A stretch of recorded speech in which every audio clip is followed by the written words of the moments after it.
আসসালামু আলাইকুম ভিউয়ার, সবাই কেমন আছেন? আশা করি সবাই ভালো আছেন। আলহামদুলিল্লাহ আমিও অনেক ভালো আছি। তো আজকে আমাদের ডিসকাস টপিক হচ্ছে আমরা আমাদের কম্পিউটারে যদি কোনো নিউ ফোল্ডার খুলে সেটি যদি রিনেম করতে চাই, অর্থাৎ রিনেম হিসাবে আমরা যদি CON অথবা AUX অথবা PRN অথবা NUL এই টাইপের কিছু ফাইলের নাম দিয়ে আমরা যদি কোনো ফোল্ডারে রিনেম করতে চাই তাহলে সেটি হয় না। তো আমি আজকে আপনাদের একটি সিস্টেম দেখাবো যেটি ব্যবহার করে আপনারা এই নামগুলো দিয়ে খুব সহজেই কোনো ফোল্ডার ক্রিয়েট করতে পারবেন। তো এখন কথা হচ্ছে যে আসলে এই নামগুলো দিয়ে আমরা কেন ফোল্ডার ক্রিয়েট করতে পারি না।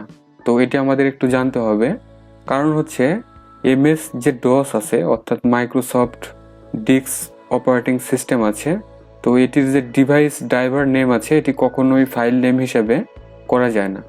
উইন্ডোজ মূলত আগে থেকেই এগুলোর নাম করে রেখে দিয়েছে, এই জন্য এটা আসলে করা যায় না। তো আমি আজকে একটি সিস্টেম ব্যবহার করে এই ফাইলগুলোর নাম দিয়ে কিভাবে আসলে কোনো ফোল্ডারে রিনেম করা যায় এটি আমি দেখাবো।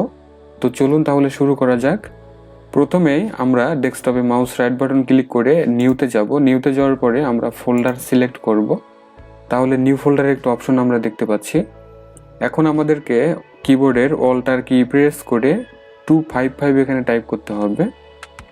দেন আমরা ছেড়ে দিলাম। দেওয়ার পরে আমরা দেখতে পাচ্ছি আমাদের টেক্সট লেখার জায়গাটি আমরা পেয়ে গেছি। এখন এখানে দিতে হবে CON।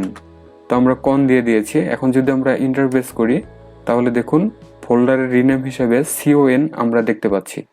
এবং আমরা আরও কিছু ফোল্ডার এখানে ক্রিয়েট করে দেখি। আমরা আবার নিউতে গিয়ে ফোল্ডার এখানে সিলেক্ট করে আমরা অল্টার ধরে 255 টাইপ করলাম, দেন ছেড়ে দিলাম। এখন আমরা টাইপ করব AUX। এখন যদি এন্টার প্রেস করি তাহলে দেখুন এটিও হচ্ছে। আচ্ছা, এখন আমরা দেখি যে স্বাভাবিকভাবে যদি আমরা এই নামগুলো দিয়ে ফোল্ডার ক্রিয়েট করতে চাই তাহলে কি সমস্যা হয় এটি আমরা একটু দেখি। যদিও এই বিষয়ের উপর একটি ভিডিও আমার পূর্বে করা আছে, তো চাইলে আপনারা সেই ভিডিওটি আমার চ্যানেলে গিয়ে দেখতে পারেন। তো আমি এগুলোকে ডিলিট করে দিচ্ছি। এখন আমরা ডেস্কটপে মাউস রাইট বাটন ক্লিক করে নিউতে গিয়ে ফোল্ডার সিলেক্ট করে যদি CON লেখার পরে আমরা এন্টার দেই তাহলে দেখুন this specified device name is invalid. আমরা একটি মেসেজ এখানে দেখতে পাচ্ছি। তো এটি আসলে রিনেম করা যায় না।